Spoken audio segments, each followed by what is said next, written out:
ecobee Smart Thermostat Pro with voice control. We're going to walk you through the installation of our newest Pro model in homes that have an air or geothermal heat pump with auxiliary heat. First, check that the old thermostat is working properly. Turn off the power to the HVAC system, remove the old thermostat cover, and then disconnect the wires.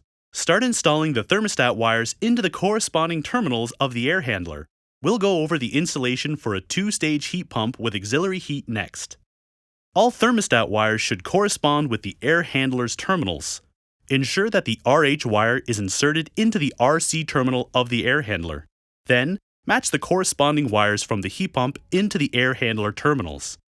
Take note that the ecobee uses the C and RC terminals for power. The RH terminal is used only in dual fuel or dual transformer systems. Now we'll go over the 2-stage heat pump with auxiliary heat. Start installing the wires into the ecobee backplate. Your first stage compressor wire will go into Y1, second stage into Y2. Your fan will be installed into the G terminal, and your auxiliary heat will now be installed into the W1 terminal. Finally, the reversing valve wire will be installed into the OB terminal. Keep in mind that the other thermostat may have the OB terminal labeled as W. In this case, the wire labeled W will be the reversing valve wire and go into the OB terminal on the ecobee backplate. The W1 on the ecobee will now be your first stage of auxiliary heating. Once everything is wired, turn power back on to the HVAC system.